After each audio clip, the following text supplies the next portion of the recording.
Hello, welcome back to another Swans Cast podcast. Been a few weeks, I think it's been like a month actually since we last recorded, 5th of May, so over a month. So apologies for the delay, but it's been off season. We're back now, kind of still in off season, but plenty to discuss. And I've got Lee and Ben here to join me today to talk about all the news that's happened over the last couple of weeks. So welcome back, lads. Long time no see. What's been going on? Either one of you can go first. Who wants to go first? It's been a while. A bit rusty because it's been a while. It feels like it's been months and months since we've done a video, and it still feels like months. Were you even in the last one? That's probably why. I don't think you were in the last one. No, you were. I missed the last one. Oh, there we go. So it is even longer for me. Yeah, what have you been doing definitely then? out the match practice. Shocking. What have you been doing? Not much. More exams for me through work, and then I did the half marathon last week. Don't know why I did that. Halfway through, I was like, "Why you don't sign up for this?" Yeah, it was good. But I'm going to go back to 5Ks and 10Ks now because that was ridiculous. Everyone said when you finish, you'll want to do a full one, and as soon as I finished, there is no way I could have done that again. That's me done. Yeah, I'm not interested in running. I don't mind running if it's like some sort of competitive nature to it, so like football. Yeah. I'll run then. I just hate running, like just running. I don't know why, it's just not my thing. But I used to hate it as well. I used to hate it, and then when I hung up my boots hung up my football boots and rugby boots, and I'm thinking I'm gonna have to do something. So I got into running. You do a 5-a-side, don't you? Yeah, 5-a-side now and again. Yeah, but not consistently, you know. Speaking of 5-a-side, I dusted off my boots first time since I think 3 years. Whenever the first child was born, I had to dust them off for a Soccer Aid match the other day because my place of work's a sponsor of Soccer Aid. I wasn't in the match before anyone goes and calls me out, but I was in a match. I was associated with it. God, yeah. You know, when you haven't done anything for a while. I mean, the first 5 minutes was a bit tough, and then you're right to knew for a bit, but then it was like 3 matches of 25 minutes. So by the third one, because it was like constant rotating subs, my legs just wanted to give up at the end. But scored 3 goals. Quite happy with that. Not gonna lie. Won the game. So, and controversially, the game was against. So I'm in my place of work without disclosing where that is. I've been in different venues. One that I used to be in was the one we were playing against where I am now. So like, you know, kind of got one over on them, which was nice. Did you celebrate? Yeah, well, I mean, there was crowd as well because like both places had the colleagues come to watch. We've given it a couple of days, given it one of them. Yeah, got a yellow card for my endeavours as well, taking out the assistant manager. So all good, all in good jest, of course. But yeah, it was good actually. I really enjoyed. Makes me want to play more often, but then. Yeah, I don't know. See what happens with that. Oh, what about you, Ben? What have you been up to? Well, I've been on international duty. I got back from Belgium from following Wales away to Brussels just about, nearly a week ago today I got back. And yeah, 5.2% pints out there galore. The lowest they have out there is 5 for BSC.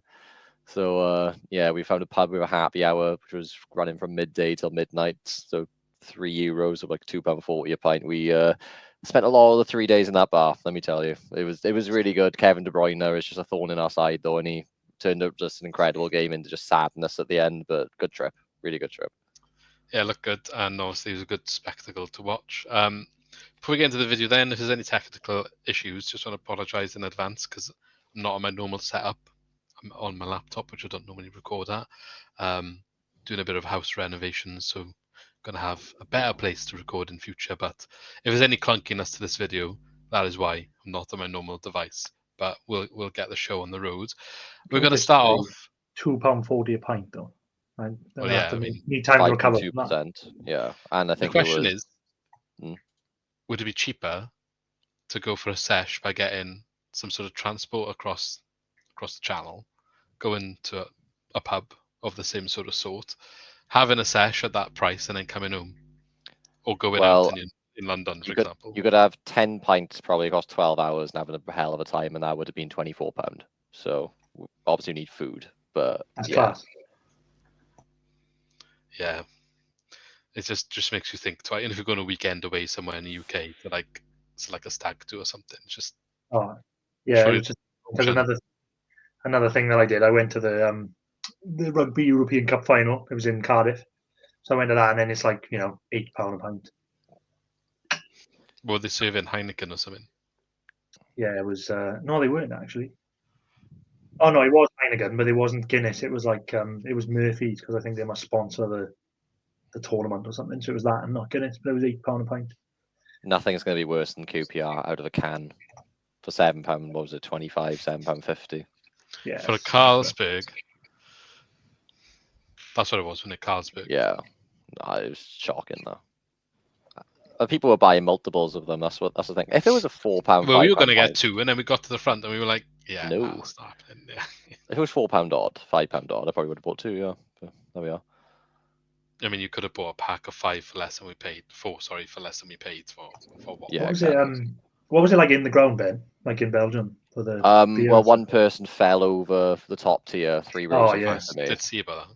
He was on my flight on the way back, actually. I did feel bad for him. Someone jokingly said, "Oh, you're the one who fell on top of me yesterday." And then he actually was. We were like, how the hell are you flying home? Was he all right? He broke or chipped or something, one small bone in his back. So he was coming on the plane and he had like, not crutches, not just regular crutches, like crutches that would keep his back like fully straight. So I don't know how he sat down in one of those seats, even though it was only for an hour, in economy on Brussels Airlines it was. But no, everyone else had got off, and he was like row 15, and he was just so awkwardly trying to get up on one leg without bending his back. He did look in pain. But also, I was obviously there on the top tier. If you saw how high it was, right? I understand there was people like to land on. But it was only 3 days before. It was a Nations League game. Someone did the same thing and died in, like, I don't know if it was Portugal, Spain, something like that. So really, really lucky he is. He's only broken one small bone in his back. He'll probably recover and be fine. You know what I mean? But we said when we were at QPR, we were surprised that sort of thing doesn't happen more often because of how steep way end was there. Like, obviously, I had one in Belgium to compare the two, but that seemed a bit like dodgy. The thing was, right, like, it didn't seem steeper than a lot of the grounds in the UK. The parapet, the barrier, whatever you want to call it, at the front row seemed, I'd say, higher than like Liberty, at least off memory. I think it was just the fact, obviously, everyone in that away end had quite a few to drink, and it was actually when we equalised and went 3-3, that's when it happened. So it must have just been absolute carnage. He must have like gone to the front, jumped, and then someone's just knocked into him and he's gone head over. Yeah. Could have been worse. I mean, lucky to be fair, if that's the only outcome of injury. But if that happened to me, maybe I'm taking a small bone in your back. That's that. Yeah. Yeah, I mean, I think it just shows perhaps the idea of safe standing in the way ends. Perhaps there's something that needs to be looked at.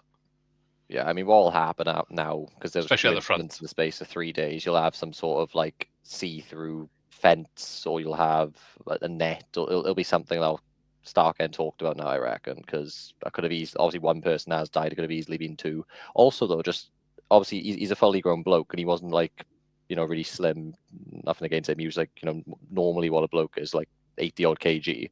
That landing on you, unexpectedly as well. You're not bracing yourself. You don't even know he's coming. That people on the ground could have broken their neck. Yeah, I mean, it could have been a lot worse. I think just overall the incident, isn't it? Yeah. So like, it probably is something that's needed. We've been in a few away ends lately where you walk away afterwards and it's all fine, isn't it? But like, where was it, Birmingham, where me and John, he's not here at the moment, but basically on the stairs watching the game. So then when we scored, I think he fell down the stairs actually. Yeah. Which, it's all fun and games when nothing happens, but obviously when something does happen, like it has in this instance, maybe it's something that does need to be looked into. But I think safe standing is the ready-made solution, isn't it? Just especially in the front rows. Yeah. But then maybe you wouldn't be able to see sitting behind it. Okay, let's get into the actual content. You're right to just turn it down a smidge, if that's all right. Oh, that's fine. Okay, so yeah, we're going to compare our predictions from the beginning of the season to the actual end championship table briefly, see just how good or bad we managed to get that, and then we're going to just have a bit of a chat, I guess, about the transfer window so far, which I don't actually think is officially opened yet, but Swans have been quite active and making some good moves already. So opened yesterday. Opened yesterday. Sorry, my mistake. I knew it was hadn't. Well, by the announcements that we've made so far, it wasn't open. So let's have a look at the table then. Anyway, Do you remember this? Do you remember this from nearly a year ago? I formulated the Excel. I hope I remember it. What I haven't got here is our average. Yeah. Unfortunately, I just nicked Lee's screenshot from our group the other day, but I haven't got the average from what we did. But that's fine. We can just see individually who did the best job, and unfortunately as well, the lining up of the league with the actual one isn't quite in line. So you're gonna have to just look at the numbers. Hopefully, it's big enough for anyone seeing, and obviously anyone listening will read out. I think we'll go down in like groups of teams, maybe. So like starting with the top 6 probably is a good way to go. One thing that stands out already: all of us had Leeds to win the league. So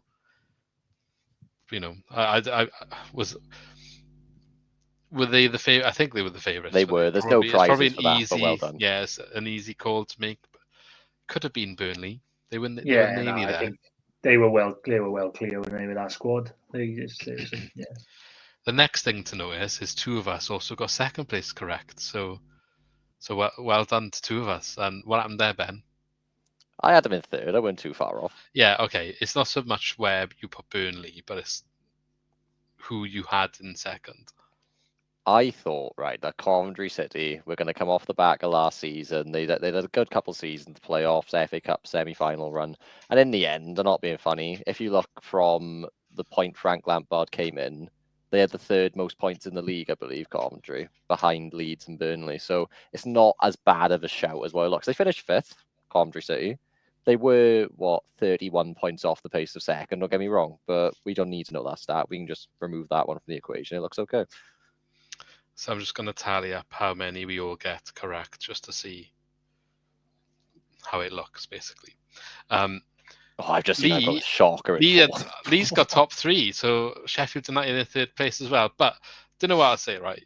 Fair play, you got top 3, but I'm pretty sure they were the top 3 bookies' favourites as well. So you just played it safe. But you can't have it going in for getting it right. It's right, yeah. No, I was going to say that's what I thought it was going to be. That's what it was. I was right. No, I know. I'm just. I wasn't going to be too smug because I have looked ahead at my table. So. Yeah, I'm only joking. But Sheffield United, yeah, fair play. In terms of playoffs in general, then, so Ben's got he's got Coventry in 2nd, but he had him in the top 6. Burnley, Luton, Sheffield United, and Middlesbrough. So what have you got? 1 of the actual top of playoffs, you mean? Yeah, 1 in the play. I'll count play regardless of actual position. I'll give you a point if you got one of the 4 in the playoffs, correct? So yeah, 1. We'll give you a point for Sheffield United. Shame you didn't have Coventry 3rd, didn't it? Really? Yeah, I mean Coventry. I think they were favourites to be 6th. I want to say. So like 2nd really wasn't outlandish. It was bold. It wasn't like an obscene guess, you know. Myself, Middlesbrough, Norwich, Coventry, Sheffield United. So 2. I think that's decent effort, isn't it? Yeah. Oh, I had Coventry spot on. Yeah. Didn't you notice that? Should get bonus point for that, really. But I didn't think of a point system. Maybe we'll think of a point system in advance for this season. So you're gonna get me doing more formulas here. Yeah, why not? Sheffield United, West Brom, Luton, and Norwich for Lee. So 1 again. That's right.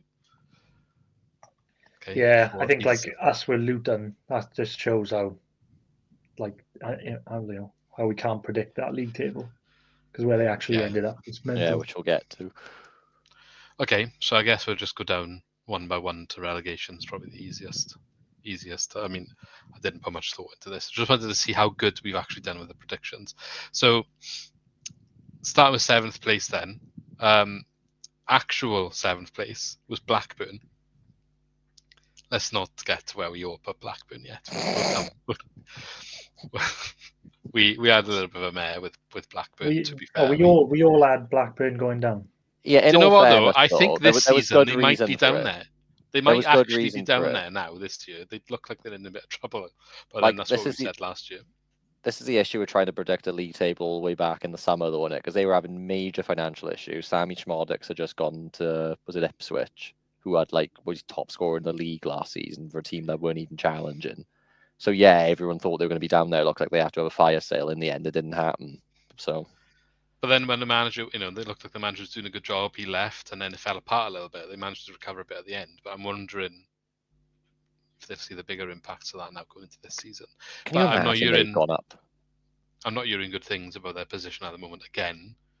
But I heard this last year, and it's a bit of deja vu, and I'm wondering whether to believe it. Yeah, they seem like I don't know. They just seem like a team from the outside that's just waiting to just have a bit of a free fall. I think wasn't it the season before they only just stayed up last season, didn't they? And then yeah, they didn't do. They had a free fall at the end of the year. Yeah, maybe credit to Eustace, because I think he done really well at the beginning, because it was a bit of a head scratcher when he left, wasn't it? It was like, why is he leaving? And then look what he did with Derby then. So I think maybe what he did with them at the start of the season kind of helped them for the rest of the season. And I think you're right. I think we'll probably see it a bit more this year now, like the fallout from him leaving. Okay, so Blackburn ended in. We had them all in relegation. They ended in 7th, so whatever. We don't need to go into that in any more detail. Who we actually had in 7th, then Norwich for Ben, Luton for myself, and Watford for Lee. Obviously, Lee and Ben both had Luton in the playoffs. I've had them in 7th, so where we had them Blackburn down the other end, kind of, it's like flipping them with Luton in there, really. They were the opposite. Everyone thought they'd do quite well, and they've gone double relegation, so no points for anyone there. 8th place, West Brom. I was going to say, sorry, none of our 7th place guests is particularly good either, were they? As we'll get to, Norwich and Watford weren't close, really. Norwich looked like they might have had something about them, but they just fell off. And Watford did, to be fair. They were both early season doing quite well. Okay, 8th place then. So actual 8th place was Millwall. And then Ben and myself had West Brom, which isn't too bad because West Brom actually finished in 9th. So quite close for us, but there, Ben, but no cigar. Lee, on the other hand, picked Cardiff to finish in 8th place. So as much as we kind of we saw the bookies' favourite, one of the bookies' favourites being Cardiff to get relegated, and I think we were too, like, I don't know, it's hard to believe that, isn't it, when they're your rivals and you think, is that really the case?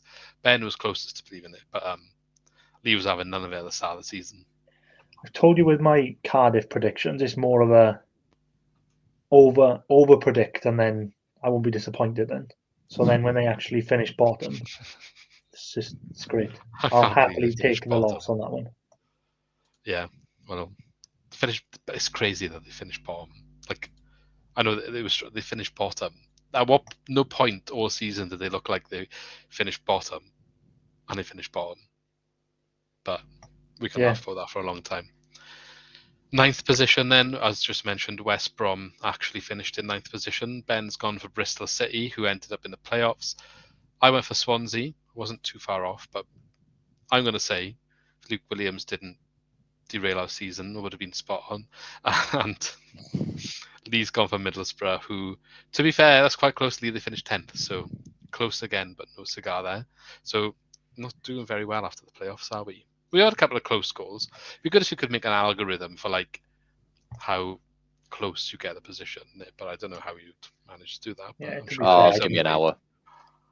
There we are. That's your homework for next video. Who's got the best average league accuracy? Yeah, I think they'd all have like a like plus or minus one, however close you were. Yeah. Some of them would be like a lot lowest amount wins. Yeah. To be fair, I think like we were all pretty close with the Swans. We're not Swans really finished 11th. We'll get there in a minute. One of us got them spot on. I think in our average it was 11th as well. So if we combine our predictions, we had the Swans spot on. So that's fair enough. Anyway, 10th place, Sheffield Wednesday for myself and Ben, and Hull for Lee. 10th place in real life was Middlesbrough. So again, no one getting the result there, but we were quite close with Sheffield Wednesday, Ben, not so much with Hull for Lee. And then, spot on with Ben for Swansea, getting them in 11th. Of course, we finished 11th this season. I had Portsmouth and Lee had Sunderland. We got to touch on that real quick, though, right? That is the one team we all wanted to get right, and I've got that spot on. And do you know what? I saw loads of 1-24s on Twitter at the start of the season. I remember it vividly, and everyone was like Swans 15th, 16th, 17th. Everyone was having us to have a lower season. And to be fair, for the most part, they were right, weren't they? But then like all that matters is where they finish at the end. Exactly. Though. You can only guess what it ends up being at the end. And we got a spot on together, and I got a spot on myself. So yeah, no, fair play. Well done, fair Ben. play. That's a good show. That's good effort. Yeah. I think we were all done all right. Like it's quite in line with our thinking. Ben was spot on. He was a bit more pessimistic. I was a bit more optimistic. That's probably in line with a lot of what we normally do. But I'm adamant. That's a really good reflection of our views. Ben's like straight like. But it could have been anywhere really the last couple of weeks within that segment of where we've put them 9th to 13th within 4 positions, isn't it? Like, and I'm adamant. Like, take up that January, February spell, and our season was quite positive on the whole. So, yeah, we'll take that 11th place. QPR then for Ben in 12th. I had Sunderland and Millwall for Lee. So again, no winners. A little bit off. I think it gets tricky in the mid-table, doesn't it? QPR is probably the closest one out of those. So Ben again with a little bit more accuracy than the rest. Sheffield Wednesday obviously finishing there in real. Norwich finished in 13th in real life. Ben had Hull. I had Stoke. Why have I got Stoke there? And he had Swansea. To be fair, Stoke were only 18th, but like they were never getting 13th. No. Although I can't believe they've just signed. Mine's gone blank. Help me out here. Oh, we had a chant from Sorba Thomas. Yeah. That's crazy. That's a good signing. But do we think like he's gonna flop there or? I think he's a very hot and cold player because I went into that game because he played against Belgium and he played class, his best game he'd had for Wales, best game I had to see him play full stop ever, to be honest. But he'd played in the game 3 days prior and it was against Liechtenstein. I'm not kidding. It was like he had delivered 23 balls into the box, only 4 of them found a man. He had no end product against basically farmers. So if he's called Ronald, then Lee would be having a field day. Yeah, and he started against Belgium. I was like, Christ, can't believe we started him again. And he was absolutely unreal. You saw how calm he was with the goal. They weren't just the goal. He was right. Their defense isn't brilliant, Belgium. They are still a top 10, I believe, team in the world. Certainly top 5 or 6 in Europe. And he ran them ragged. He was brilliant. So 5 mils steep for them. Don't get me wrong. I was surprised they had that sort of money just to drop on one player. Stoke was overspent, didn't they? Yeah, where are they getting this money from? Because they just their owners are minted, mind. Fair enough. There's only so much club can spend with the financial rules, I suppose. If you remember, they came down from the Prem, didn't they? Same time as Leeds. They spent loads of money. Went up. They came down the same time as us. No, yes, I was going to say they came down the same time as Leeds went up, and it was opening day of the season, and it was Stoke versus Leeds. Bielsa was starting for Leeds, and he was like, "Oh, Stoke is favourites to win the title," and Leeds spanked them 4-1 on the opening day, and that's just how their season went. They spent 6 mil on Wood, 6 mil on Klukas, 12 mil on Afobe, 10 million on bang average players who were spending big money on, and they were bottom half. And that's just where they've been for 6-7 years, bottom half every year. I think there's an issue at the core there, but I mean, we'll see if it works out for him. He was going to stay in France for me, but I believe he didn't want to because of issues. I think he got a bit of abuse. Oh, he could have done. I'm not sure, but the fact he was at Huddersfield, right? Yeah. I believe he was on loan money and they had an option to buy, but I think there was some sort of racial abuse that he was exposed to during his time in France that meant he didn't really want to stay. So sad to hear that, of course, but obviously Stoke have gained as a result. But there we go. Where was I? 13th next, yeah? We've just done... No, we've done 13th. Sorry. Okay, so 14th then, Watford in real life. Ben had Millwall. They finished a lot higher. I had Cardiff, finished a lot lower, and Coventry for Lee, higher again. So a bit of a meh. Shocking one, that, across the board. Yeah, 15th place, QPR in real life.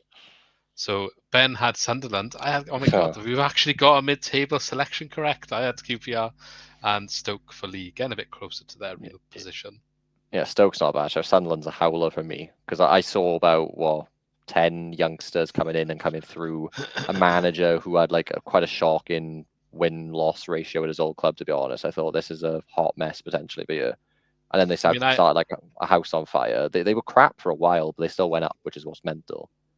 I had them 12th and Lee had them 11th, so I think we all kind of dropped the ball a bit with Sunderland. I think they lost because of the season before. That's why they weren't really at it, were they? Yeah, they looked for a while like they were going to keep pace with the automatics, to be honest. Like they came down to Liberty and we were, was it 2-1 up half time? And we played some really good stuff and sort of fell apart second half. But I remember you saying, Luke, the Sunderland fans said that second half performance from Sunderland against us at Liberty, some of the best football they played all season. They were brilliant from memory. Like they were so much quicker. Everything they were doing was accurate. It was brilliant football. They were. Graham Fark, he said that, and this was when I was speaking to him before the second game. He said that second half in the first game of the season against us was the best that they had played still to that point all season. Yeah, I think maybe it was a one-off performance if they're all saying it was the best they played all season. But I thought they were the best team I'd seen down with us all season. I put like the Leeds in that as well. I thought Sunderland were brilliant when they came down. Speaking of, they've just sold Bellingham, haven't they, to Dortmund? Yeah.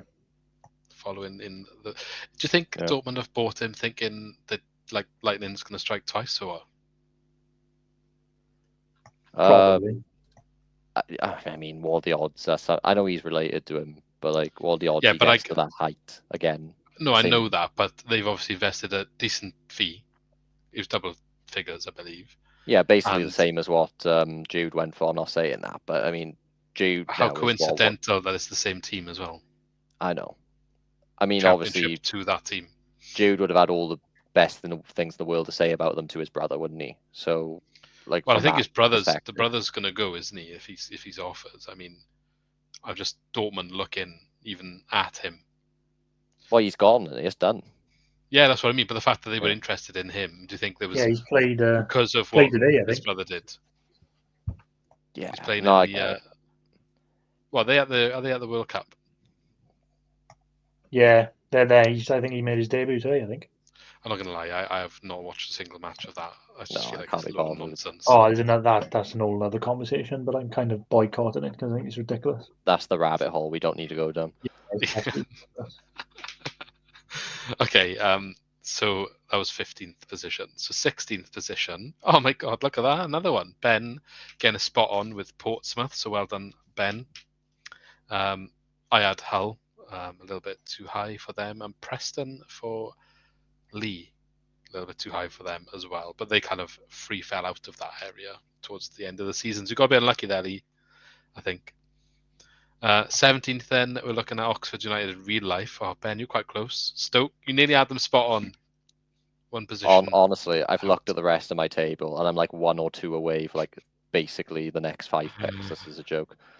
Derby for myself, a little bit too high, and Leah Bristol City, who ended up finishing like in the playoffs. So, I mean, I was going to say that's a mare, but I've just looked at the next row, so I'm not going to say too much on that. Going into 18th now. So, real life is Stoke. I'm lying. No, I'm not lying. Stoke real life. Cardiff for Ben. Bristol City for myself. So yeah, had them awfully wrong as well. And QPR for Lee. Bristol. I just did not see Bristol City again in playoffs. I didn't see them getting playoffs, but 18th is a bit of a what did I? I mean, you got 9th. To be fair, you were only 3 off. Yeah. So like, don't rub it in. Like you don't. I think it's weird though, because Bristol City and Preston are like the most championship teams of all time. It just feels like, because I remember seeing something that like Bristol City were in a playoff hunt and Preston looked like they might go down, and it was like football is going to end if like Bristol City and Preston are not in the championship. Yeah, but Cardiff were the team that had played the most ever championship games. Yeah, it is like by the stats it's Cardiff, but it just feels like Bristol City and Preston have been there forever, haven't they? Yeah. 19th place then Derby County. So for Ben, Preston again 1 position off there, unlucky Ben. Millwall for me, another absolute howler. Millwall up in 8th place, of course, and Derby County for Lee. So Lee, you've got one right there. Get in. Derby, Jerry Yates knew exactly where he was going to finish, didn't he? 20th in real life, Preston. Ben had Oxford United, not too far off. Watford for me, which I feel like was a realistic choice, but they kind of showed that towards the end of the season, but did enough in the first half of the season. And Sheffield Wednesday for Lee. I think that's more realistic for next season, mind. They look like they're got Danny Roll for now, haven't they? Yeah, but they're in a mess. Like I'm sure they're not even paying players and stuff at the moment. So but this app, is there an embargo being announced? I don't know. I just don't fall for it with Wednesday anymore. This is what, like the third time this has happened in recent years, and they always just end up paying their staff again, and they just have a stormer. Barry Bannon's going to be there until he's 45, and they'll just keep bouncing between League One and the Championship. I'm trying to see. But I like Danny Roll. I think there was a risk. I thought he was going to leave though. It was a risk. He was going to go to Borough, but I think Borough are getting was it Edwards who was at Luton before? Surprisingly, he's trying his best to leave. Is he? He's basically flirting with any club that comes calling. Surprised no one picked him up though. But I think that's maybe part of the problem because he's showing how desperate he is to leave. I think clubs are getting put off a little bit. Kind of like what Luke Williams, yeah. But I feel like he's done it a few too many times now that his stock's dropped a bit. Has he done it before, has he? No, but I think there's been a few close calls with Sheffield Wednesday, like with him leaving there. But it's just plainly obvious now that it's like he's not even hiding the fact that he's trying to go. And I think that's put off some potential suitors, from what I've heard. So I don't know how much you don't know how much is going to be committed going forward after that sort of stuff, do you? Especially after a summer. It could be one of those ones that you're in September and it's like untenable to continue, but then damage is done because transfer windows are closed, and what are you going to do at that point? It could be one of them like Preston this year, where it's like someone gets sacked after like game 1 of the season. You're thinking, why didn't they do it in the summer? But it's like stuff was carried over. Yeah.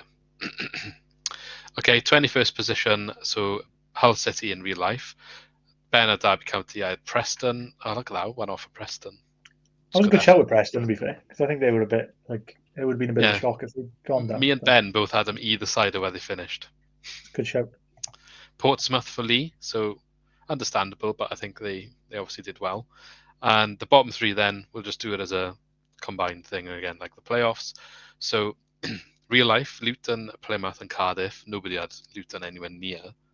To be fair, nobody really had Cardiff anywhere near either. Ben had them quite close, to be fair. To credit there. I think all 3 of us got Plymouth, so we'll all get a point for Plymouth. I got them spot on, but we're not doing bonus points for that apparently. So you made the rule. But yeah, other than that, so Ben had Plymouth, Watford, Blackburn. I had Blackburn, Plymouth, Oxford, and Lee had Blackburn, Oxford, Plymouth. So we all kind of had one spot on, one that was a complete howler, and then I think Oxford's fair shout, but they Oxford's a respectable shout. They've just come up. They only stayed up the week before, and then they played us on the last day, and that was their only dead rubber game, wasn't it? So I'm sure Watford was like a last-minute risk choice for you. I'm sure you were like debating that choice, yeah. Oh no, I was debating whether to put Watford or Blackburn bottom. I was thinking, Christ. And to be fair, they had a good season, and then they still sacked Tom Cleverley, and he's gone Plymouth. It's a weird one, Watford, that football club hours run. It really is. It is weird. Yeah, it's just I'm sure they're asking for trouble at one point as well. Sure, I think it's coming. So that ends. Ben had 4 spot on. I had 6 spot on, and Lee had 6 spot on. However, I'm quite interested if you do have the chance to get that average thing, because I feel like if you did it that way, I think you'd be on top from what I can see in front of me. But yeah, I think you had a few that are not far off. Yeah. So all in all, we didn't do great. But what's 6 correct is out of 24. That's a decent percentage, isn't it? It's quite hard. No, definitely. Out of a league of 24, yeah. And I think we all combined had our own team, considering this is a Swansea podcast, quite spot on. So shows we know our team. Yeah. we can't keep tabs of everything going across the championship. It did make me laugh, like when we literally positioned the Swans as we do. Like Ben is, collected in his thoughts and calm right down the middle. Luke's very positive, and I'm very, very negative. It just makes sense. There's only 2 either side. Yeah, pretty good, Yeah. Well done, Lance. It was a decent effort. We'll see if we can do better next season. Okay, so going forward then. Transfer window. before I confirm some of the players, I think there's a little bit of news to talk about that's quite relevant. So, okay, so yeah, the club coaching team to partner Alan Sheehan has been announced as Darren O'Dear and Richard Stearman. So, an extension essentially of the contracts that they got given to the end of the season. What do we think of this then? I mean, O'Dear seems to be quite highly rated. He's come from Celtic, obviously, as a youth background and that. This is one of them wait and see. I think it was always expected there'd be a reshuffle because the people that Alan Sheehan brought in temporarily had all come from like non-league.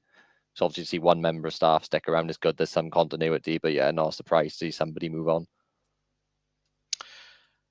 Yeah, sorry, my mistake. I said an extension. I didn't mean to say an extension. They weren't due before. Didn't I see? I think I saw O'Dear spoke to Brendan Rodgers a bit before coming. Yeah, and he had some kind words to say. He always bigs us up, Brendan, doesn't he? He's good like that. Yeah. Yeah, fair play. Yeah, so they've obviously joined the coaching team. Martin Magiston and Chris O'Leary will continue in their roles. So, I mean, it'd be interesting. I don't know. I guess we're not going to really know much about these guys till they start work.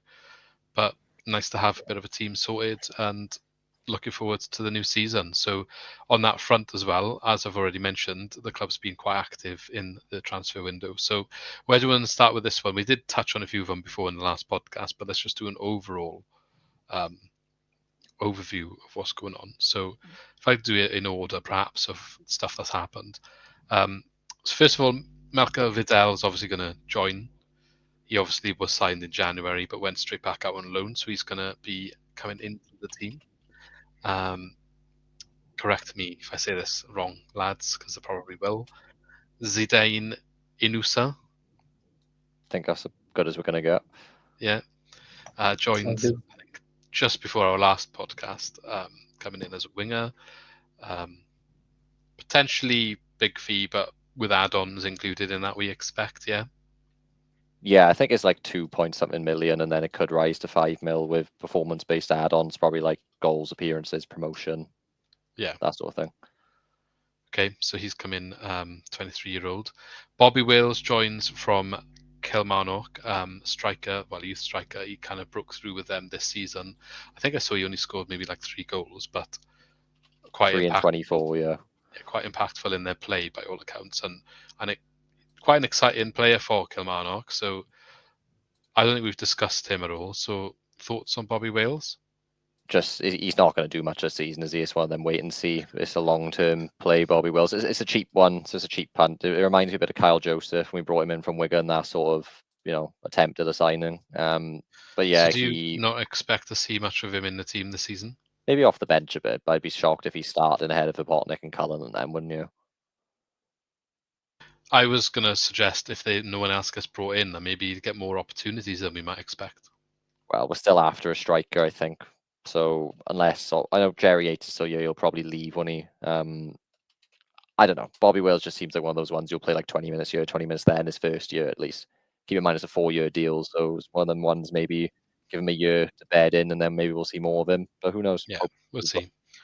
Be interesting. Yeah, maybe one for the future. See what he does. I think he's good to have like as a kind of a backup, isn't he? To see what he can do. Chuck him in here and there. Might be a good one. Okay, so Bobby Wales, Ricardo Santos coming in from Bolton on a free transfer at centre back. Bit of a random one. What do you make of this one? Lee, do you want to go first? Yeah, to be honest, I don't know, just not really that excited about that one. I think it was more of a maybe just a cover. I don't know. Yeah, because the Darling thing was still ongoing. And then when we signed him, I just think we all instantly thought, didn't we, that he's just going to be the third choice to whoever comes in, if Darling stayed or if someone else came in. So, and he brings experience, don't get me wrong. Yeah.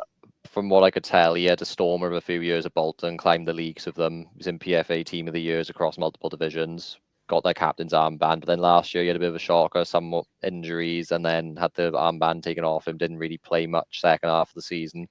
So it's one of those ones you see a lot. Or if he recaptures his form from a certain time period, he'll be class. You want to buy someone who they are, not who they were, is the issue. So I think it's a free transfer, and we needed a centre back. Then it's difficult to pitch to somebody to say, "Come in and you're not going to start," because realistically, they probably knew Burgess, who we'll get onto in a second, was on the way. You got Cabango's club captain; they are the starting pair. So it's how do you sign someone on the cheap who's going to be good enough to like deputise, but happy not really playing much? So I guess that's how we end up with him. And I guess for him, it's the highest league that he would have played in. So he's probably not. If he what was he 30? So coming to the end of his career, come to the end of his career, he's 29. Who's 30? Unless he's recently had a birthday. Could be about to be 30. I don't know. Yeah. Come to the end of his career, and I think potentially like he knows that he's not going to get another opportunity to even play championship level. So even if it's a bit part role, he's probably happy with that. I think it makes sense as a signing. It's not one that we're all going to get really excited about, but I think it makes sense because we had like the likes of Christie and Norton that would kind of just fill in at centre half, but we kind of needed a replacement for them. Really, I think he's essentially that, isn't he? Where he can maybe cover if there's injuries and maybe have a game here or there, and hopefully just with his experience can just do a job. Yeah, we're doing our best as a club to like make it seem like a better signing. Like when he got announced, it was the narrative, "Oh, we've beaten the host of championship clubs to sign him." I was like, I know you can't always believe the media. The only ones I saw was us and Sheffield Wednesday. You got Sheffield Wednesday aren't even paying their players. All I saw from Bolton fans was just how has he got a championship moves. I'm struggling to believe there was like 5 or 6 championship clubs after him, if I'm honest. Don't get me wrong, he could come in, he could actually feature a little bit, and he could, new surroundings. And if we see who he was like 18 months ago, we'd be like, oh wow, what a signing on a free. But I think the more likely way it goes is he'll just be a bit like Del Cra. When he plays, he'll be like, he won't be awful, but he's not going to earn any man of matches either, Yeah, I think from what I saw, there was some Bolton fans that said a couple of years ago he could have easily got a championship move, but it kind of his injury record didn't help him, and then it came and went a little bit. So we'll see. I mean, if he does an half decent job, that might be all we need anyway. Okay, going forward, then I think you've just mentioned, but Cameron Burgess is kind of the. Well, I don't know. Is it fair to say the marquee signing so far? I think he's the one that comes with the biggest reputation, isn't he? But maybe if one of the attacking ones works out, they end up pulling more headlines by the end of the season. But for now, marquee signing so far, Cameron Burgess from Ipswich, again, out of absolutely nowhere. I didn't see a single link. I didn't realise we were just about to announce a player, to be honest. There was only one soft link on a fans forum, and it wasn't even naming him. It was just saying we're going to be close to signing a well-regarded, experienced centre-back. So, it was kept well quiet. Yeah, so from Ipswich, he's obviously worked his way up from League 1 to the Premier League with them, played in all 3. I think 18 league appearances in the Prem last season. Australia international, I think 12 caps he's had for Australia. He left-footed centre-back as well, which is something we've been searching for a while, but not really managed to find a suitable starting option in that position. Harry Darling-Voigt, which we know now is confirmed, is there. That was up in the air for so long, I guess. Immediately filled, if you ask me. Good. He could be a no-nonsense centre-back from what I've seen, but also is quite comfortable playing the ball out. So for me, that suits exactly what Aaron Sheehan's been trying to do. So it seems like a very good fit for his system. And like I said, an immediate. I think, and I know I was on an interview earlier for That's TV, and they were asking me about the departure of Harry Darling more than the signing of Burgess. But they were asking about like the void that leaves, and I basically went out on record and said like, you could argue that it's an upgrade, which I was not expecting to say, a week ago. But like as well as Harry Darling did with Cabango, Burgess has got the more experience. I know the one string that Harry Darling has in this comparison is his age, with his potential sell-on fee. Had we had that opportunity to do that, with him continuing to develop. But I think both have offered goal-scoring threats. Both have shown they can play it out from the back. Burgess being a left-footed centre-back is definitely a positive that we didn't have before. And he comes with more experience, including Premier League experience at the end of the day. And if you see some Ipswich fans, a lot of them are even saying that he was their most capable centre-back in the Premier League. So they were surprised to see him, for a start, not play more at that level, but also be let go. So very positive signing, and Yeah. good to see us pulling big moves like that, because I can't recall the last one like that really in recent years. Yeah, I don't know how they've pulled that one off, to be honest. 3-year deal, like probably, and he's Yeah. literally about to turn 30 now. I think that is what it is. I think And you that's say why he's doing a 3-year deal. that's what he wanted I'd at sign Ipswich, it. but they wouldn't give Yeah. him.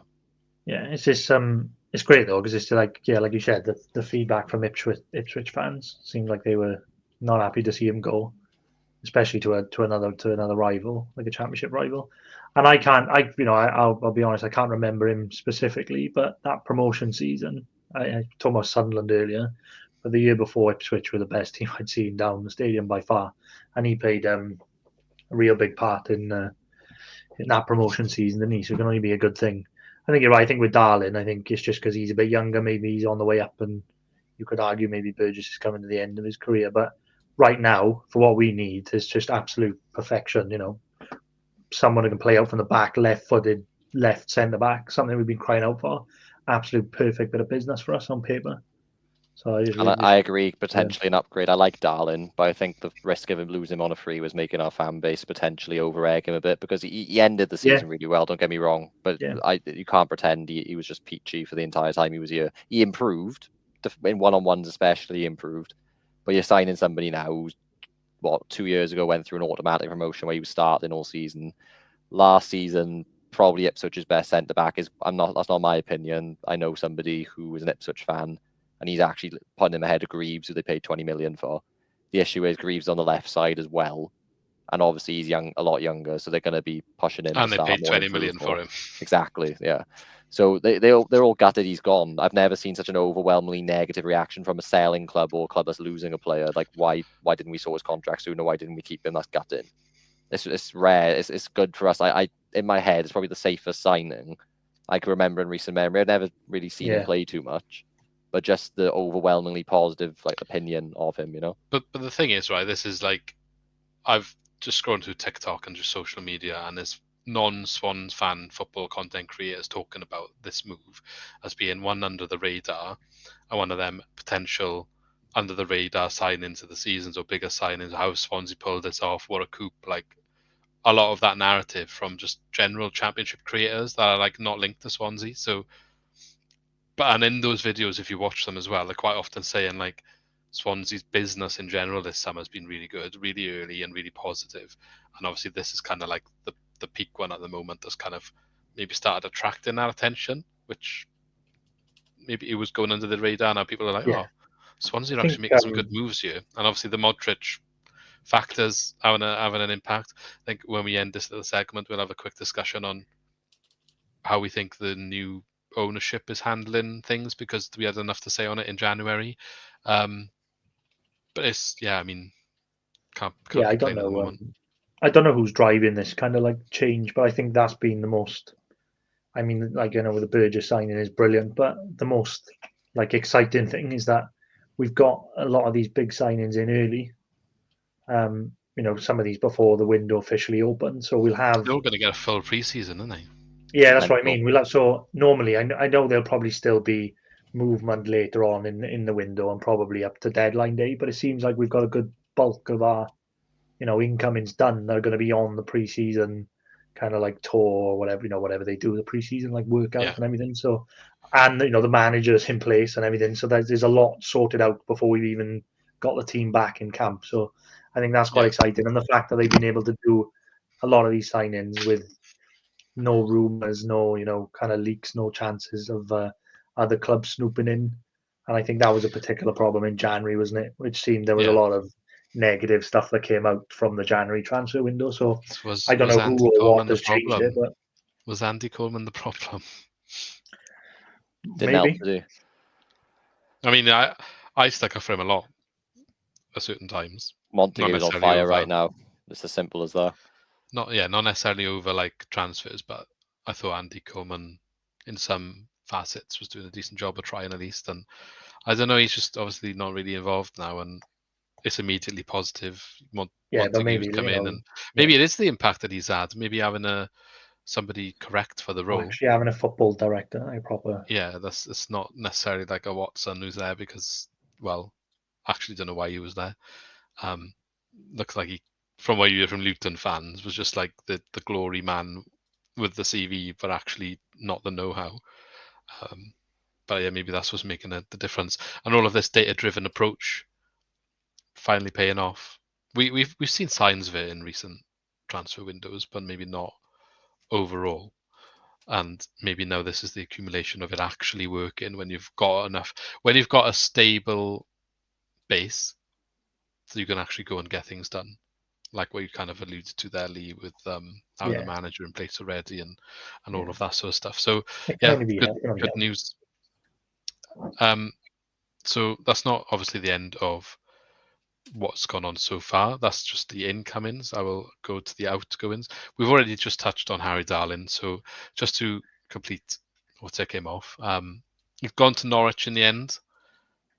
Perhaps one that we weren't expecting earlier in the window, but I think the link was that Liam Manning ended up going there as coach, and he played for him under him at MK Dons, I believe.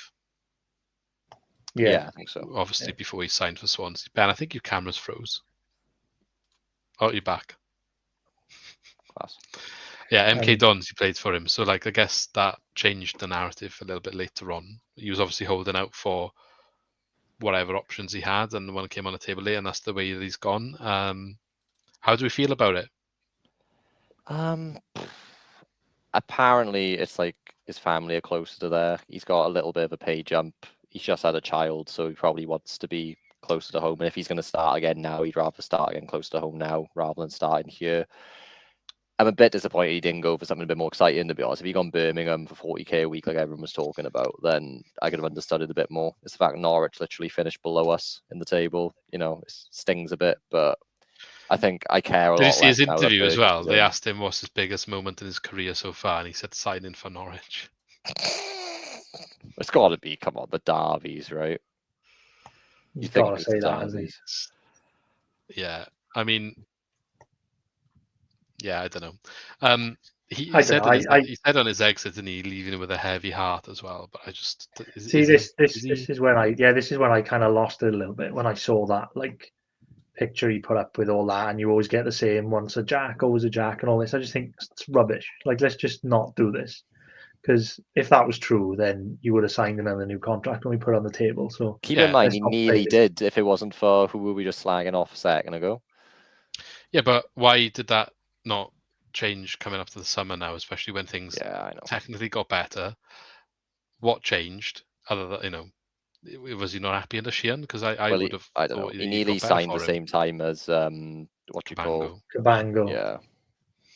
And I was just curious what happened there, really. Yeah, but like Ben said, I think I feel a little bit thing about it as well, because if he was holding out, so signing the contract with the potential of signing, like double your wages at Birmingham or even Wrexham, which would have stung a bit for us. But then you could have been like, oh, fair enough, he's having like, a massive pay jump there. He was holding out to get that money, but then to go to Norwich, which I'll probably eat my words, but like, bit of a sideways move at the moment. Can he be on that much more money? Can he be on that much more money at Norwich? They're more recently Premier League than us. They've got rich owners, I believe. He will be on more, but it's not going to be like Birmingham. Yeah, is it life changing more? Like, I don't know. I didn't realize his family's from that area. Yeah, that is a factor as well. To be fair, if that's what he wanted, but I don't know. I saw the family rumor, but I thought that was more alluding to going to Birmingham way. Yeah, it's one of them. Shows how much I know. Kind of, yeah. I don't think it's a signing that we're not going to recover from, put it that way. No. I think we already have, but wasn't necessarily. I don't know if Burgess happens if Darling signs. Do you think? No, it probably doesn't. No, it wouldn't have happened. He's coming for guaranteed games, isn't he? But the only difference is the age, isn't it? But I guess like you've got to sign for now. It's funny. I think they were quite clever with it as well, because they announced Burgess, didn't they, on the Saturday, and then Darling was announced like. So then no one cared then. So then I think everyone was just kind of like, when Burgess signed, everyone was like, "Oh well, Darling's going now," but it doesn't really matter. Like no one really reacted, so I think they handled it. I love that. It's like, okay, mate, you made your decision. We've given you long enough, but we've instantly upgraded you. Ta-ra! Little bit of a side note, just a sec. Would you believe me if I've already done the XL thing? It took me like 20 minutes. I mean, fair enough. We'll revisit it when we finish this now. ChatGPT for the win, boys. Yeah. So, but yeah, I mean, yeah, I just when he's gone, I just you're right though about the free transfer thing. Like people gave a lot of stick to Grimes, and I know he was captain and all of that, but at least he's gone to a team clinched in the playoff, and we actually got a fee for him. Yeah. So. I feel a bit less like he obviously made an upgrade for this season. Maybe next season depends where Coventry finish. You don't know, do you? You're in the same league at the end of the day, but he gave himself a chance to get to the Premier League now. Whereas for Darlin, it's like as you said, they finished below us this season, and it's complete sideways. I wouldn't say Coventry is a complete sideways move, but there we go. Not to revisit old ground and all of that. Darlin is gone, so that's done. We'll see him wearing yellow and green next season. Christian Pedersen left the club. I mean, do we have anything to say there? Wages are freed up. That's a good thing. What he played 4 games. Apparently, he was on big money. Some say 17k. Some say that was way higher than it actually was. Either way, it's probably around 10k at least if people are talking about it as big money on there. I mean, it's one of those Paul Watson signings. There's another one who's just left literally 5 minutes before we started recording, and we'll get to as well. Now it feels like that era is slowly drifting away. Yeah, I'm just going down the list. I'll get to that one in a sec. Joe Allen retired. Obviously, that's a bit of a sad one. We knew about that. We've already discussed that. Yeah, I think he went on his terms, didn't he? In the end. Yeah, which is fair enough. Yeah, it's like leave the football before the football leaves you. You probably, I mean, just look at Aaron Ramsey. That's the way it could go. But again, he's gone to Mexico in order to play in the next tournament. Yeah, it isn't done yet though. Is it not? I don't think so. I thought he'd signed for them. Has he held up the shirt? Don't know. Maybe they don't do that. I don't think it's official yet, but I think it's on the cards. Yeah, he's still down as a Cardiff player. He's not going to play, is he? He's just not going to play wherever he goes. Like, when was it last season he played more than like 15 games? He played 11 in all competitions, one of which is the Premier League Cup, which is their under 23, so 45 minutes. So 10 games, 2 in the FA Cup, 8 in the league. He needs to retire from it. He can't. I feel like he needs to move the captaincy on, and he's done a good job for Wales, being a Cardiff fan and being a Cardiff player, fan, whatever he is, and all of that. Like, take that aside, he's done a decent job for Wales over the years, but I do think it's time to move on. Like, when was the last time he's offered anything? I feel like it was like when Bale went, like the last few games. It's harsh to say it because he was so important, but like, it doesn't help the team when you're not able to fully be involved. Well, it's been like this since the World Cup, hasn't it? Like, he was more than a step slower at the World Cup even. And it's a recurring hamstring injury. Brilliant player. He's got what, like 500 odd appearances in football. Yeah, but I just think the way that Wales are successful is because of the team ethic, not because of the individual player quality. And when you're not fit enough to do that, and you're playing with 10 men, it just doesn't work. Like, even when he went to Rangers, right? I forgot he was even there. He played 13 games there. It's been so this is like 3 years in the making, and I think in his later years in France as well, when he was out in France, it didn't go great, did it? No. Basically, since he's left Juventus. Yeah, I think that's fair. Anyway, enough on Ramsey. So Allen's retired. Cyrus Christie has left. John McLaughlin, probably said his name wrong, has left. That one appearance against Southampton, though. Well done, McLaughlin. Yeah. Are we sad about Christie? I think right decision, probably, to be honest. Didn't think not the same player the second time round, was he? Not at all. No. No. Carl Norton still haven't officially announced his retirement, but he's obviously gone too. I'm sad about that. Yeah. Because we still haven't got full back cover now. We've got Key and we've got Timer, and after that you're looking Choahon, which is mental. And he's on the transfer list by all accounts. But that is somewhere where we need to recruit, isn't it? His fullback. I think though, with the business we've done so far, like, we're getting to the stage where if we do get a couple of loans in, I'm not going to be that bothered, because we have done enough investment for like the next few years. I understand if we're now the SSP rules are getting a bit tight, so we need to look at some loans to fill some of the gaps, and then wait till the next window to then permanently fill them. That's like a good route for us to be going down. Fine. I feel like content with how much we've invested long-term solutions already that I wouldn't mind if we need to plug a few holes. Yeah, I was going to say our permanent signings have been great, and they've done them early, the permanent signings. So if like they've got targets that don't work out later on in the window, and they need to plug a gap, it's not such a big deal, is it? But I think I remember saying like with like Joe Allen go in and Norton go in and like Christian, I feels like it was a bit of a turning point for the club now, where it's changing a bit now because you've got some of them stalwarts that are not there. So we're gonna have to kind of regenerate. Now. We need to get players in the door. The average age has significantly dropped after Allen and Norton went, but then we brought in Burgess and Santos, which raised it up a little bit again, but not quite as much. But I think, to be fair, I think the experience is probably needed as well after we've lost it. Such a luxury to have. It was such a luxury to have, like a Norton, for example, as a prime example, because he was there longer. That you could just put him in at any time and he would do a job at centre half or defensive midfield or like full back. You could just put him in there and he was happy like not to play every week, and you could just plug and play him any week. So you never find that player again unless you have someone else who's at the club for years and years and years, which is rare these days. So I think that's hard to replace. It's only really Jay Felton long term, last one standing, and Ben Cabango's next, but he's like not even that long term really. He's only like 4 years. Felton keeps getting linked with Plymouth as well. Yeah, I feel like it makes sense, but he can't go until we bring in at least 2 midfielders. Yeah, that's probably why he's still here, isn't it? Like, because we've got Franco and Fidel. Yeah, I worry. What's happening? Yeah, he's more. He's an 8. He can be an 8, I think. I think he's primarily a 10, isn't he?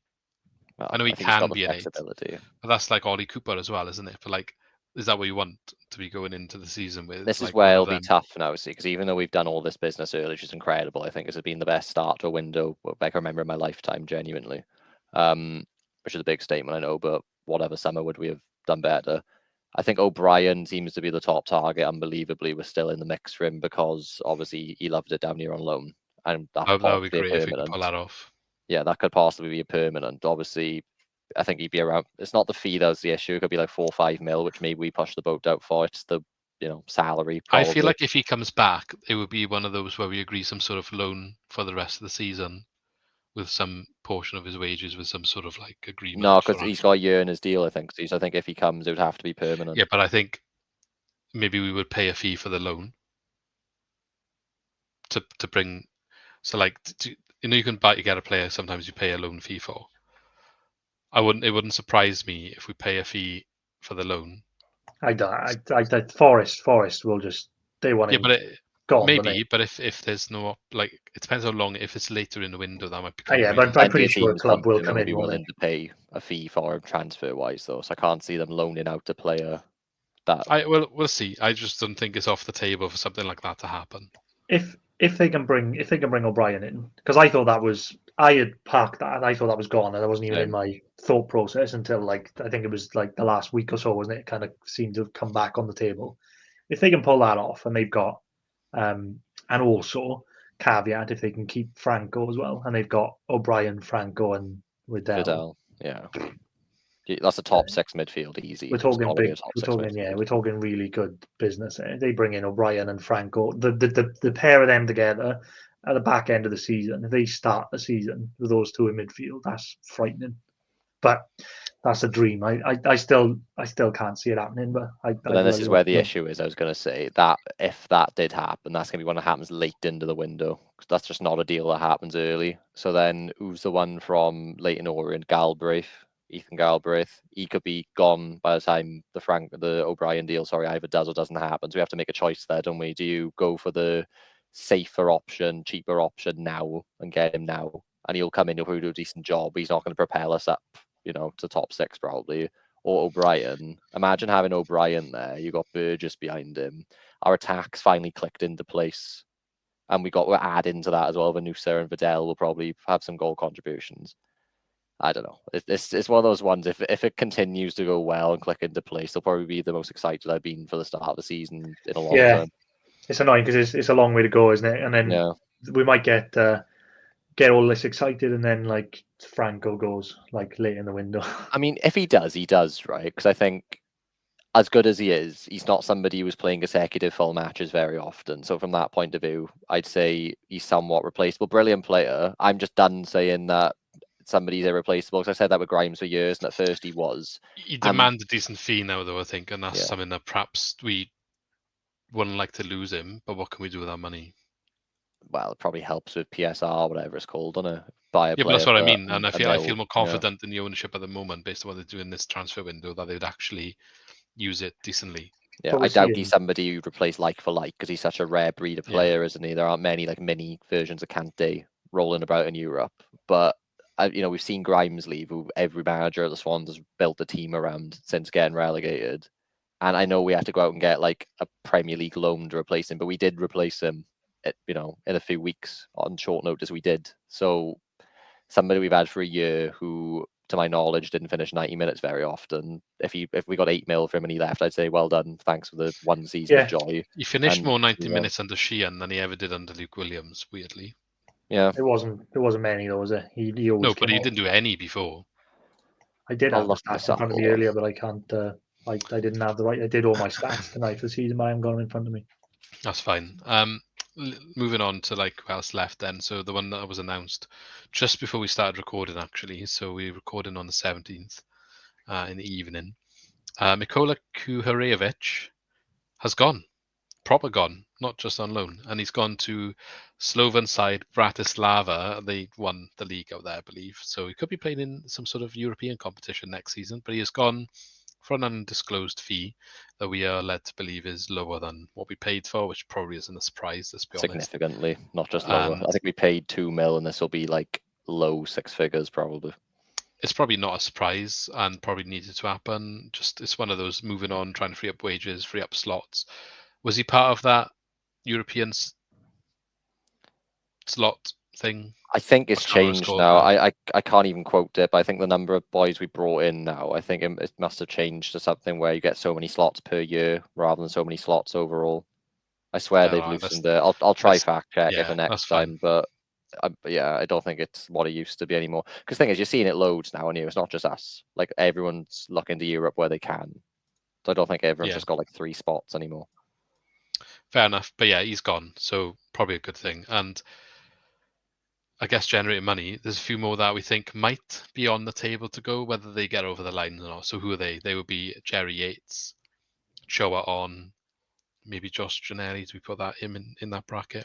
Giannelli's just done, and so I think Giannelli, if he goes, he could just be possibly even released from his contract. But even if it's freeing up wages, I mean, like just I'm not saying I'm saying it's good thing. Yeah. Yates and confident will go. Like, I'd be shocked if there isn't like a lower championship level side. Whether Derby, I think Sheffield Wednesday got linked. I'd be surprised if somebody didn't come in for him. If it's $1 million, I know we paid 3 for him. But if you get $1 million, he's probably on what, like 12, 13k a week, maybe that sort of area. To be fair, I feel like it's more realistic to recoup near what we paid for him based on his last year's performance now. His contract, perhaps, I don't know how long he's got left. I think he's got a year, isn't he? So that probably knocks a bit off. But what I mean is, if we'd sold him last summer, his stock probably wasn't in the best place. But I think he's had a decent season now where we can negotiate a bit more, maybe. Or maybe more teams are looking at him. He scored a very similar number of goals. That's a surprising thing. I think the narrative around him is completely different, which is better, the main thing. Yeah. I think Derby fans liked him as well, from what I heard. Yeah. I think, but they don't look like they're looking at bringing him back. They've had soft links. I think what happened is they switched managers, and then Eustace came in, and he liked him less, I believe, than Paul Vaughan. So that don't help. Yeah. So it was him. We'll put, not to stir the pot with Swans Twitter drama, but Bianchini, who I'm not saying has been linked to the move away, but didn't really have much game time under Alan Sheehan. Do we think that's someone that's on the cards for, like, maybe it's not one that we're trying to push on, but would if something came of it?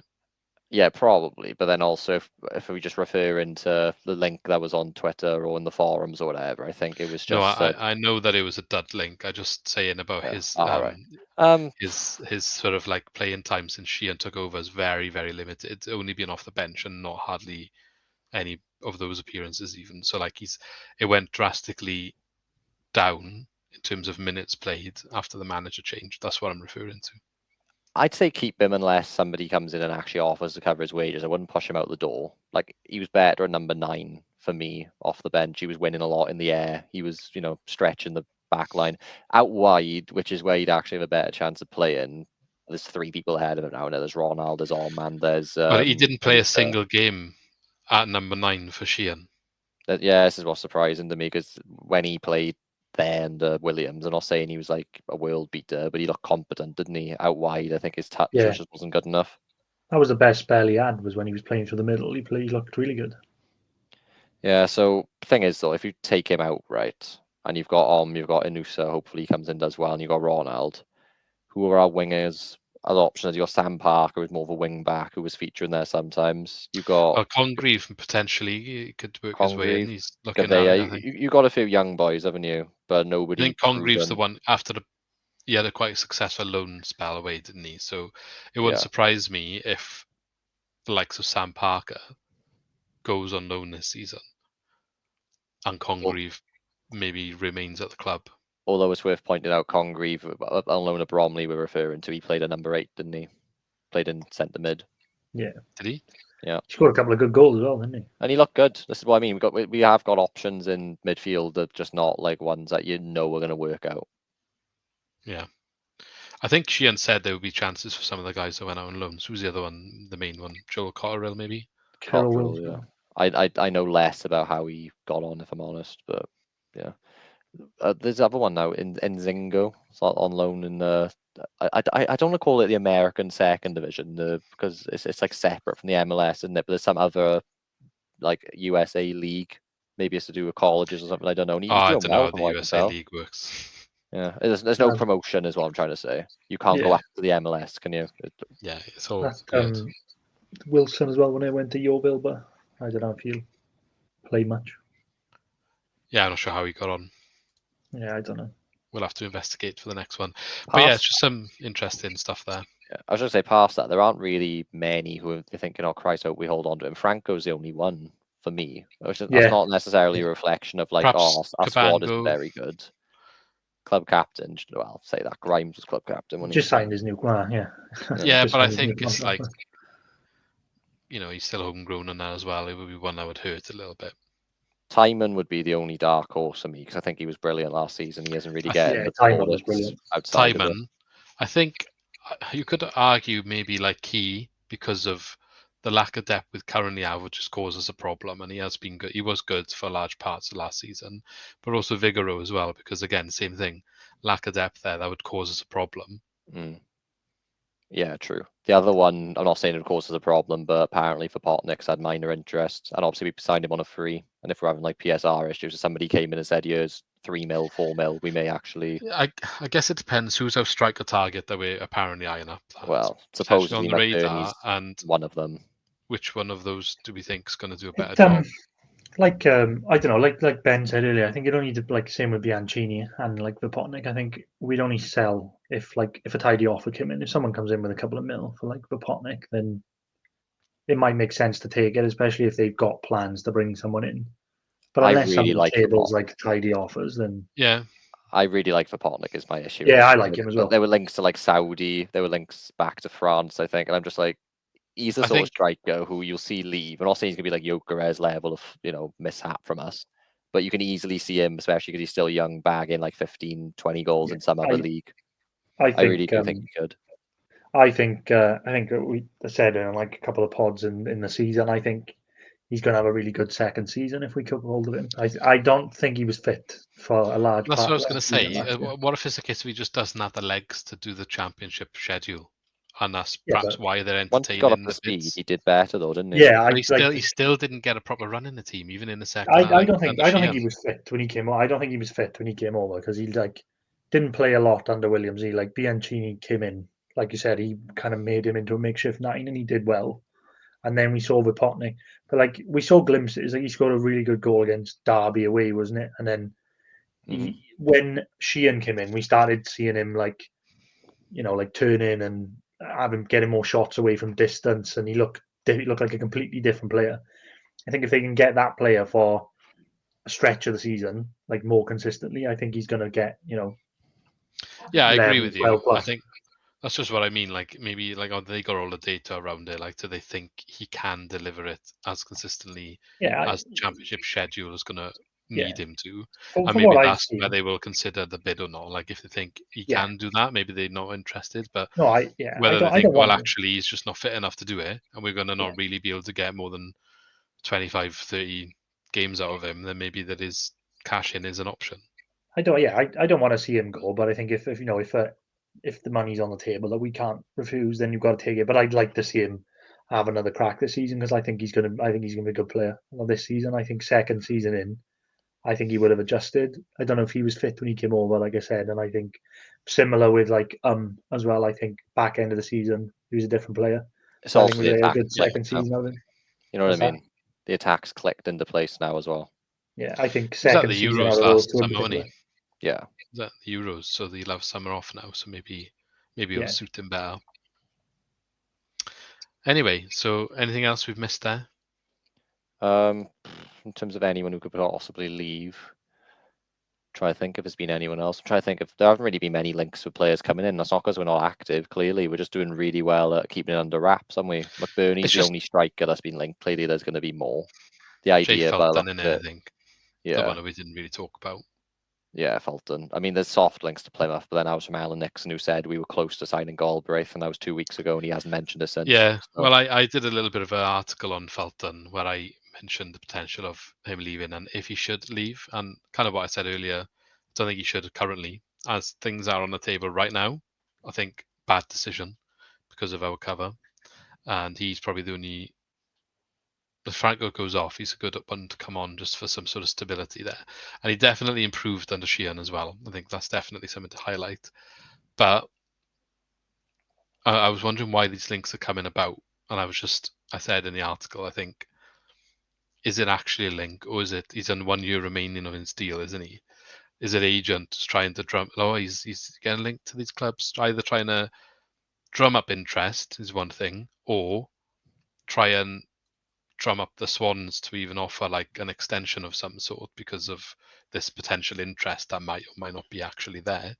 But it's just a normal thing to see when a player's in their last year, isn't it? So it could just be that sort of speculation. And when you say like Alan Nixon was the one reporting it, it makes me believe even more that that's what's going on. Yeah, it could be. I think we're at that kind of stage now that the window's open. I think we're at that stage where things are going to take a while because you don't know like who's leaving, and I think we've been quite fortunate in a way as well that like Kuharevich has gone quite soon. Darlin has gone quite soon because he wasn't under contract. We had a lot of like loans and like Joe Allen and Norton, Christie, like they were all gone. So I think we were in a good position where we knew where we needed to sign. But I think for a while now it's going to be maybe one in, one out, because that's probably where we are in the window. But because like you said, I don't think they're going to let Fulton go now unless they know they've got someone coming in because of the cover. So I think things are going to probably. I don't even know if one person's enough because we lost Grimes and we lost Allen. Yeah, and I think it's part of where they need number 6, and we need someone who's versatile, don't we? Yeah. So if Fulton goes as well, that's like just need an extra, even more people to come into I think that sort of area. Look at it when they all come back as well. Like you mentioned, like Congreve, like did they come back the preseason and they think he could do a job, and he's part of the the midfield unit as cover. Because that's the argument for Galbraith as well, because apparently he's decent cover at right back, which we need. Oh yeah, that's a good shout. Why didn't we do some sort of like deal with like Abdullah? When you say some sort of deal, like but he's gone to Leyton Orient, isn't he? So like, oh right, I don't know. I think what happened is he left, didn't he? Grimes hadn't gone yet, and then we chucked in a panic bid after Grimes left. It's a good point. Yeah, it shows how disorganized we were. And we clearly wanted Galbraith, but didn't think we needed him there and then because Grimes hadn't gone. Well, the other thing that we perhaps could have touched on. What do we think of Joe Lowe? Because he's gone. He was apparently the Darlin ready-made replacement in January, and now he's gone to another League One club on a free transfer. If he hasn't got a championship move, then that shows that there's clearly something wrong. Whether it's his second half form, he fell out of first team Like he won't start towards the end of the season. Yeah, Yeah, he did. I think we turned his head. It's normally what happens with our players. We've done it to someone else. We've turned his head for no reason. He's like wanted the move, it didn't happen, and then he's just petered off. And he probably in his head thinking, right, don't get injured, because your championship move will go. And now he hasn't even got one. So it's Yeah, one I of them, think isn't it? like obviously the option of Burgess came up for us, and that was curtains in.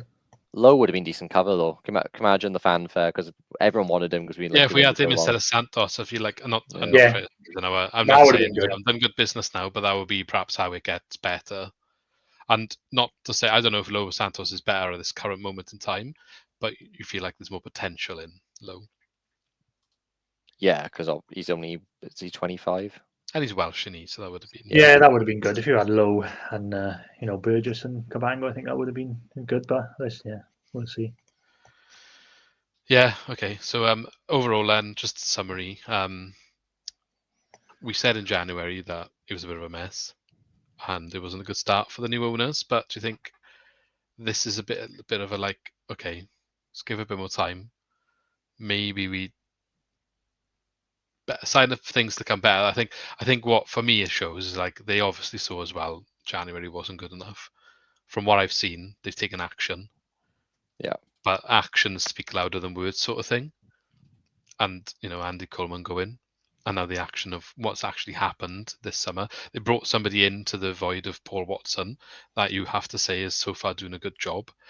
I don't know what sort of influence Modric has had. I know he spoke to Harry Darlin actually, which we didn't mention, but couldn't get him to stay. But Modric seems to be having an impact in a positive way on signings coming in, and it just when we said in January, it feels like more of the same.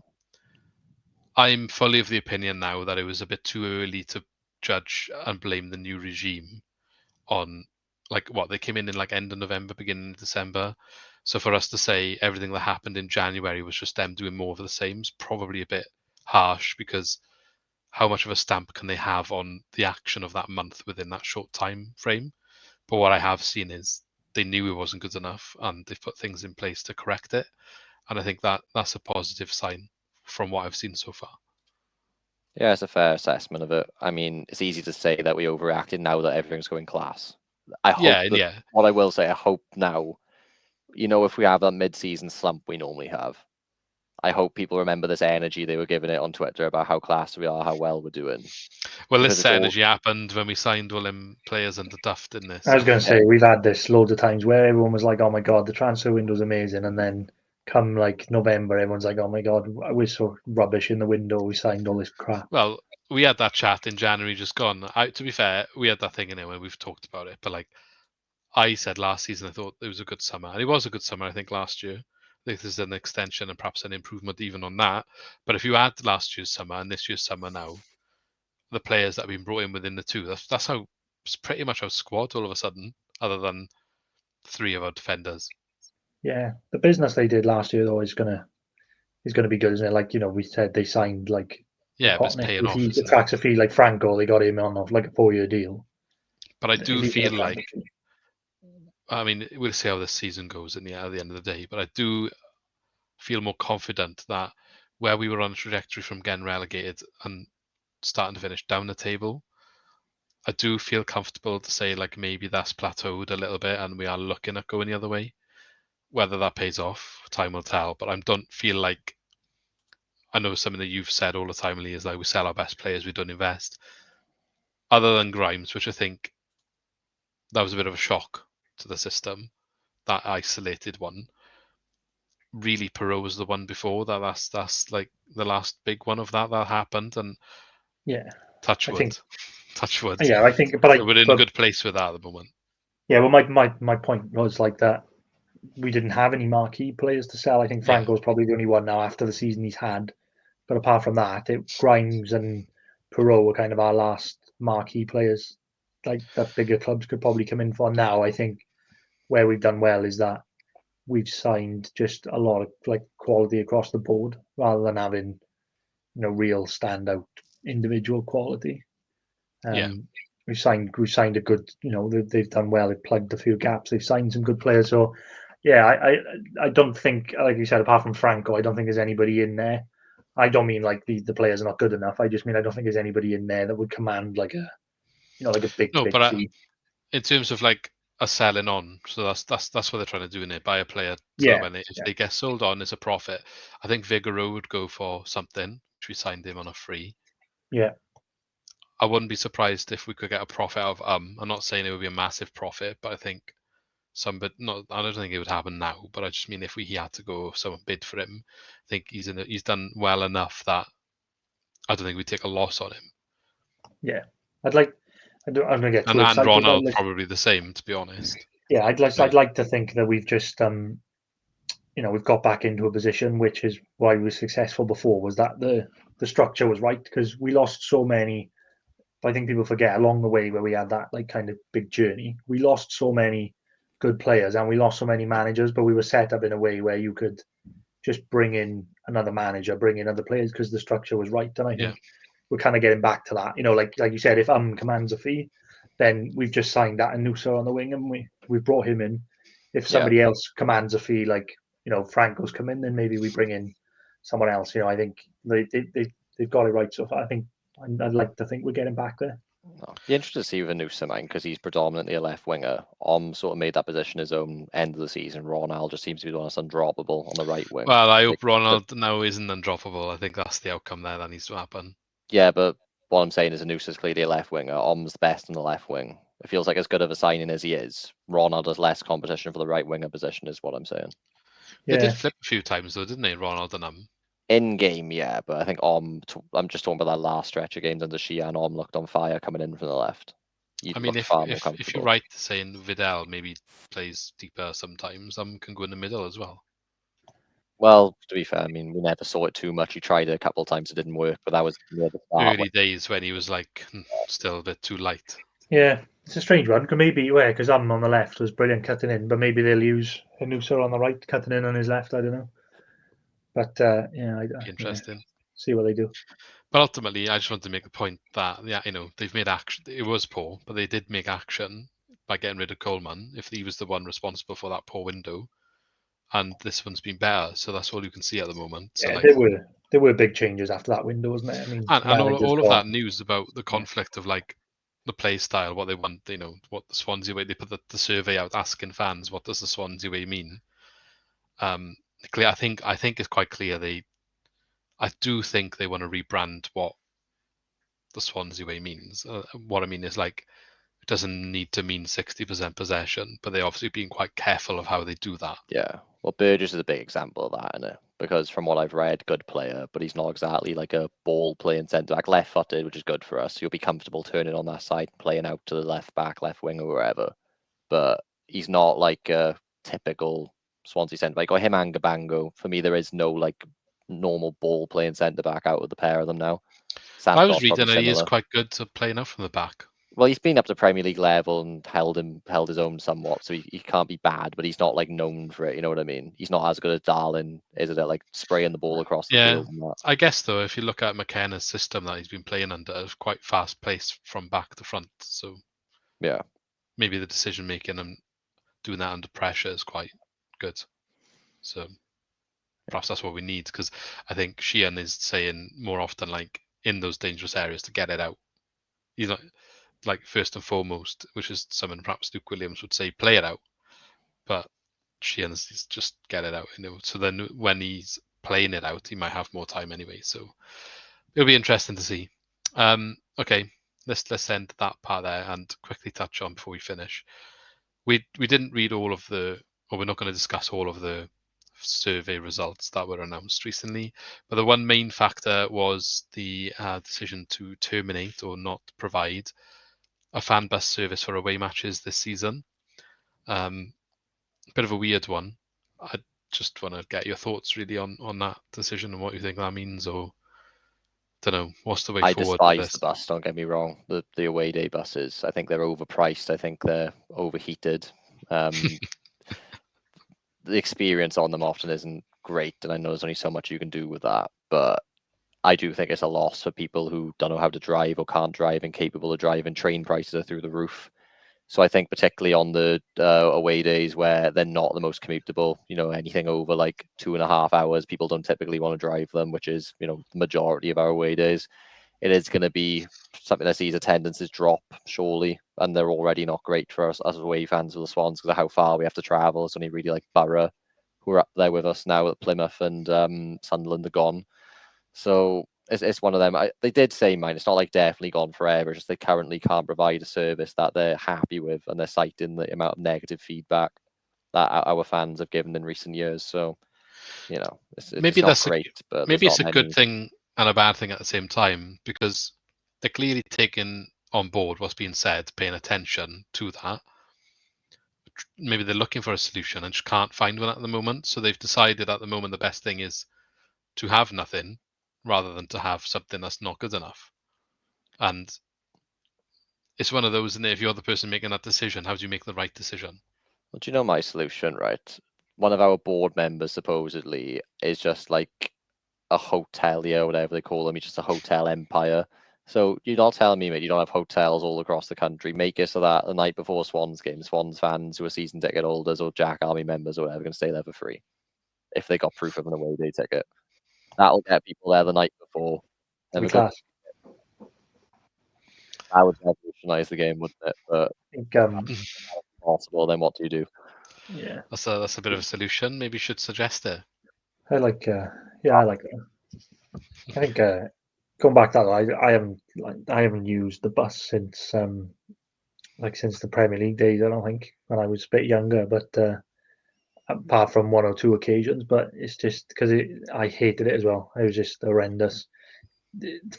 I don't know I don't exactly want to know what the feedback was exactly, but there was stuff like, I remember if we had a 7:30 kickoff in Bristol on a Tuesday night, it would be like, oh, the bus is leaving at like 11 in the morning.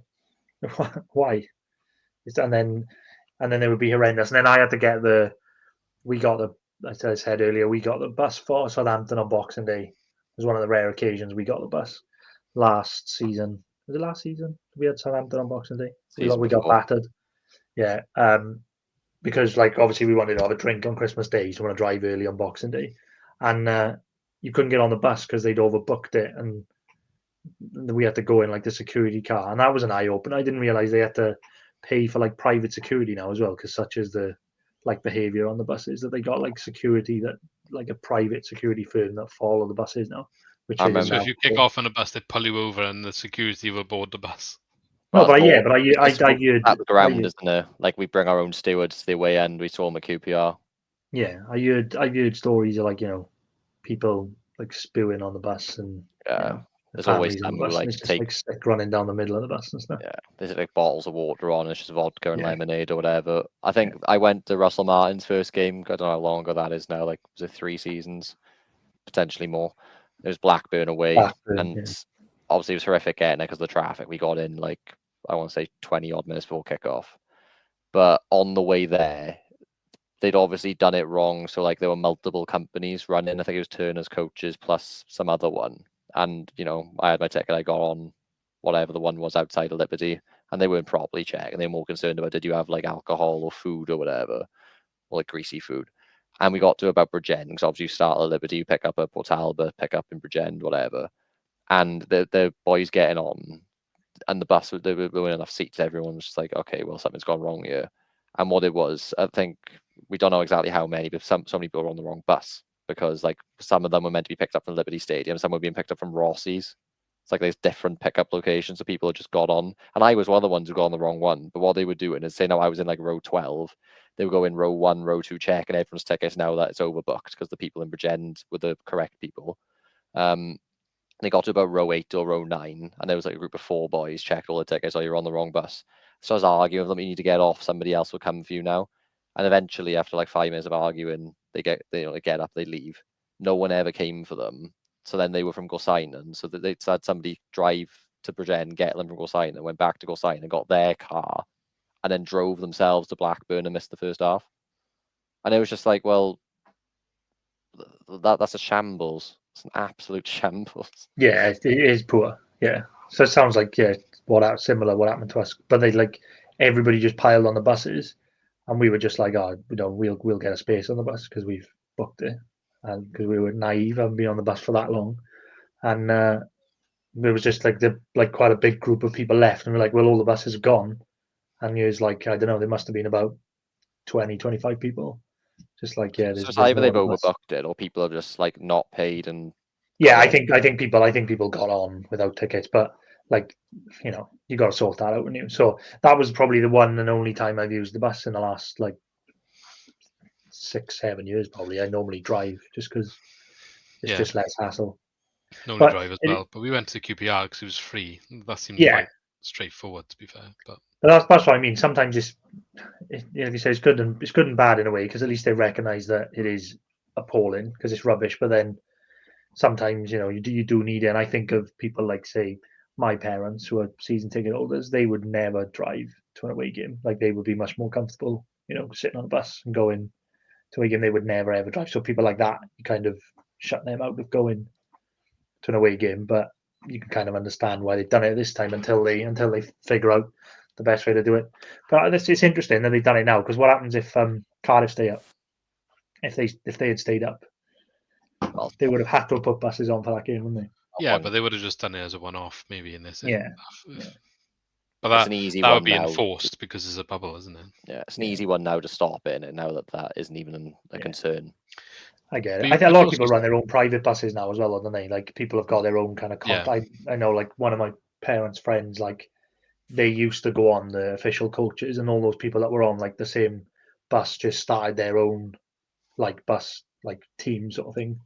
So they go to most away games, but like they go from pubs and stuff, don't they? Yeah, because it's annoying because people don't want to, like you just said, you don't want to leave like ridiculously early, and then like, you're not allowed to. They don't want you to eat on the bus, and you're not allowed to have a drink or anything. It's like, oh, I'm not going to do that. Like you're saying with the Cardiff buses, like they managed to organise that well enough because they have to. Yeah, because the police get They involved. got police escort. Yeah. Yeah, but I'm saying about who gets on the bus and that's managed to be done properly. Yeah. Shows they can do it. Yeah, true. But there we go. Okay, that's a decent point to end. Anything else you want to touch on before we go? Yeah, I did the XL thing. Oh yeah, go on then. Oh yeah. Yeah. Did I win? What I've done is hold on, see if I can share this. Where are we? Oh, I might just have to share the XL now. It's keeping us in suspense. Oh no, here we are. Okay. So I've zoomed in. So underneath here, I'll build a scroll down now. It'll say a sum of all these scores, what these scores represent. I know some people can't see this, which isn't ideal. I've done the XL. All I can see is the biggest scores in your column. What? Luton 18 positions wrong. Oh, right. Okay. So yeah, we'll take Luton as an example. So it says 18 because the order you see them on the screen is where we predicted them. So it's Leeds, Coventry, Burnley, Luton, and so on for me. So Leeds, it says 0 because I had them correct because they were in first. Luton, I predicted as 14 in fourth, sorry, and they were actually 22nd. So that's why it's 18. So it's like the difference in error. So that's what the formula's done. So yeah. So Luton was 18 positions off, and what I've done is underneath here, I've added all these numbers up. So whoever has the lowest number overall had the most accurate table. So we can't go through that entire image. We're just looking at that. Yeah, just looking at that. Who do you think's first, second, third, boys? But I mean, yours is a lot. Even though you've got those few big ones, I think generally. Yeah, there's a lot of low numbers there. There's you've got a lot of ones there. Ones and twos there in Ben's column, I think. Yeah. I think it's Ben, then me, and then Lee. Well, that's a good guess. That's exactly right. Quick maths. Oh, I didn't think I was that far off though. I did. Well, how can you have the worst and the best at the same time? I had the top 3 bang on, and then it just fell apart from there. Then you stop looking at the bookies' favourites and. Yeah. Yeah. I mean, what I would say, 108 even, which is first, is pretty bad. I think. I don't think any of us have done particularly well overall, but there we are. Do better next year.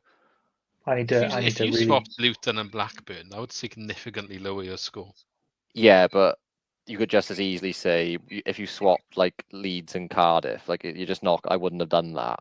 I get what you mean, but also. No, I know. Yeah. I just mean like in regards to just your table. Yeah. You only have one that's over 10 if you swap those two. Do I only have 3? Oh, yeah. I know. Yeah, that's how it's happened then. Okay, fair enough. Luton killed us all, didn't it? Yeah, Luton would caught most Blackburn. people out. Yeah, I think Blackburn, even though they were down there, I don't know if everybody else was putting them in the relegation zone. I feel like we were just special there. Lee had Cardiff 16 positions wrong. That killed me as well, trying to do my over-optimistic on Cardiff to cushion the blow. That's a big standout there for me, outside of Luton. There we go. Anyway, I had a bit of a mare this season with the score predictions and the table predictions, so yeah. I think I'm we'll going to do that next year. Yeah, you've lost both. You've lost both. Yeah, literally lost both. That's shocking. I'm not even sure I'm qualified to be on a football podcast at this point. It's a podcast, mate. This is the one thing you just need 0 qualifications for, as long as you got a there we go. I'm in the right place now by all these results. On that note, thank you for continuing to support our on what will be my last podcast. No, you'll be back. But yeah, we should catch you in the next one. Hopefully, it won't be as big a gap until the next one as it was for the last. I'll probably just call this the start of the next season. And yeah, sure, we'll see you again soon. So thanks for watching or listening as always, and catch you in the next one. In a bit. See you later.